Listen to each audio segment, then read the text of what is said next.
করো বল ওই আপনি বাসছে ভাই তুই আমার বন্ধুর মারফত এই ওয়ে তুই আমগো এলাকায় আমগরে মাইরা যাবি গা ও মাই গড ভাইয়া কালালেন না উফ সাবধানে চলাচল করবেন, হ্যাঁ? কোনো বিপদে জড়াবেন না কিন্তু। আমি কিন্তু এখন আর নাই, ভালো থাকবেন, আসি। ওকে বাই বাই কি পাঠিয়েছি তোর মা না শাড়ি পরে ও কামিজ পরা শুরু করলো কবে থেকে? এই তোর মাকে আমার কলারে ময়লা কেন? আমি তোমাকে কয়বার বলছি আমার কলার ভালো মতো ধুবা। আমাকে এখানে বলতেছিস তোরা? বুয়াকে গিয়ে বল। তুমি তো হুয়া, তুমি তো বাড়ির সব কাজ করো। এদিকে আয়, বান্দর। আপনি এখানে? জি আপু। আমার ভাবি। আমার বোন। আমি এতদিন জানতাম যে ভাবির একটা বোন আছে, তো জানতাম না যে আপনার মতো বোন আছে। আপনাদের বাংলা বাড়িটা না অনেক সুন্দর। আপনিও। জি এই যে চা আপনার জন্য। Thank you. আমি বানিয়েছি।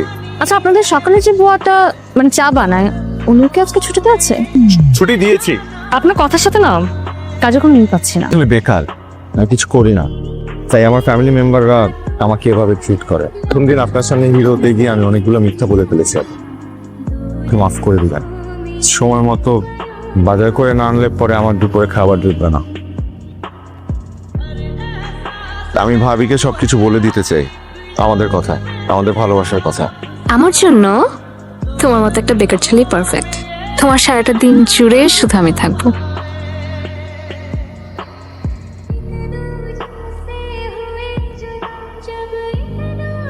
এরকম একটা ঘটনা যে ঘটবে সেটা আমি আগেই জানতাম।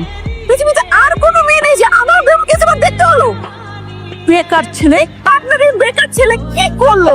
আর কত তোর জন্য আমি ইনসাল্ট হবো? সারাটা জীবন তুই ইনসাল্ট করছিস, যা বেরো।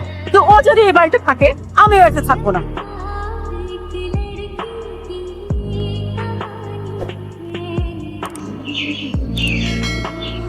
সুমান চলে যাচ্ছ, ওকে তো বললে না। আমি চাই না যে তুমি আমাদের বিষয় নিয়ে আর একটা বারো আপু ভাইয়া কারোর সঙ্গে কথা বলো। ও আমাদের সম্পর্কটা মেনে নেবে না।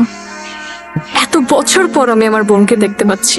আমার আপুটা আবার কষ্ট পাক সেটা আমি চাই না। আমি চাই আমার বোনটা অনেক ভালো থাকুক। আর আমি, আমার প্রতি তোমার ফিলিংস, আমাদের অনুভূতি, এগুলো কি কোনোই মূল্য নেই?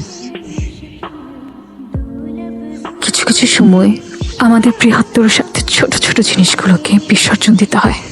আমরা না হয় আমাদের অনুভূতিগুলোকে মাটি চাপা দিয়ে দিলাম।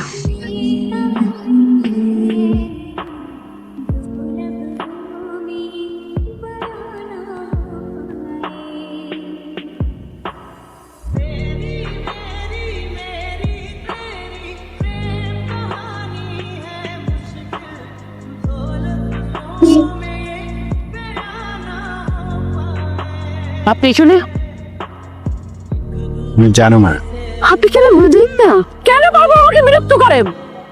কেন আমাকে ডিস্টার্ব করেন? আপনি জানেন না আমার হাজবেন্ড আছে, আমার বাচ্চা আছে, আমার একটা সংসার আছে। শুধু তোমার। এই ব্লাডি, এই পিছনে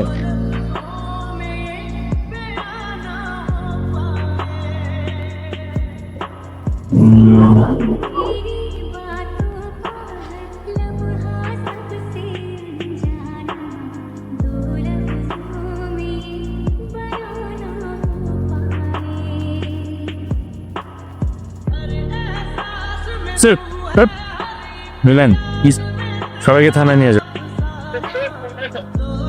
তুমি তোকে সার্ভে, তোমরা এতদিন যে ছেলেটাকে বেকার বলে জানতে, সেই ছেলেটা আসলে বেকার না।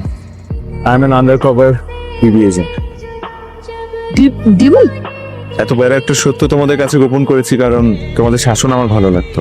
I am very sorry.